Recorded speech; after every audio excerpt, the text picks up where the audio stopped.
Hey, what's going on YouTube? So as promised, I said I would come back and do my LSU Alabama preview today, and so I wanted to go ahead and do it. So already did my Clemson Florida State and then Oklahoma State TCU previews. I picked, just in case you guys didn't see those, like I said, I've already picked those games, done those previews. If you guys did not see those, then I have the link in the college football predictions video for this week. So go ahead and do the keys to winning for LSU. Again, following the same format I did for the other two videos. So first one is Derrick Henry's got to be held to less than 150 yards. Now, obviously, Derrick Henry's going to get his touches. He's probably going to get a touchdown or two. It's just how Derrick Henry operates. But I believe these are genuinely two of the best running backs in the country, maybe outside of Ezekiel Elliott. And there's really no plan to stop these guys completely. I mean, you can load the box if you want to, but I think Jake Coker's a good enough quarterback where he can make you pay if you do that. But if LSU can hold Derrick Henry to under 150 yards, and maybe even under 100 yards, then that really puts a lot of pressure on Jake Coker to pass or to make good passes against a good pass defense. So on to my second one, which is pressure Jake Coker. So you start pressuring him, then he'll start getting a little bit turnover happy. He's not been great this year when he has had pressure on him, as with most quarterbacks in college football. So I do think that if they can get maybe 3 or 4 sacks, maybe even more than that, then they might be able to force a fumble or two, and then him to throw a pick also. And I think the turnover margin in this game is huge. Whatever team wins the turnover margin, I'd say probably has an 80 or 90% chance of winning this game.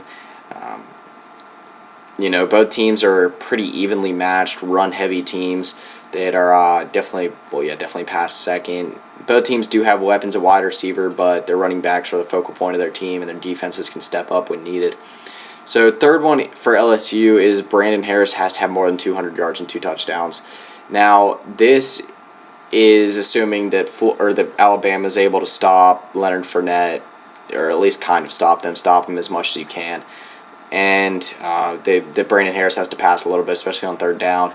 So, he has had games this year, big games, when it was needed most. I believe in the Florida game he did have over 200 yards and 2 touchdowns. I believe this goes both ways, though, for Jake Coker and for Brandon Harris. Obviously, Jake Coker has thrown the ball a lot more than Harris has this year. But, yeah, if Brandon Harris can put up more than 200 yards and 2 touchdowns without turning the ball over, then I don't see LSU losing. So, move on to Alabama's. So, 3 keys for them winning is, first one, hold Leonard Fournette to less than 5 yards a carry. So, I mean, this pretty much seems obvious anytime you want to win a game against a team that has a star running back.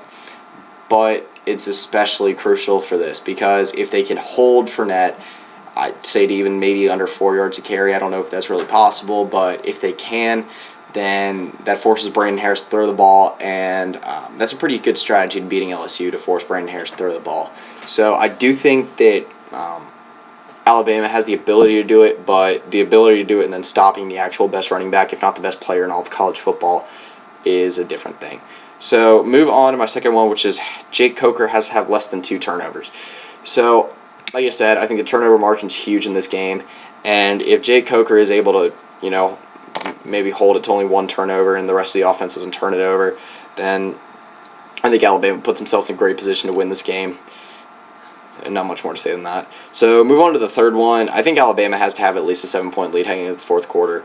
Neither of these teams have really been faced with scenarios where they have to make a big fourth quarter comeback. Maybe LSU against Mississippi State, but that was more just hanging on than coming back.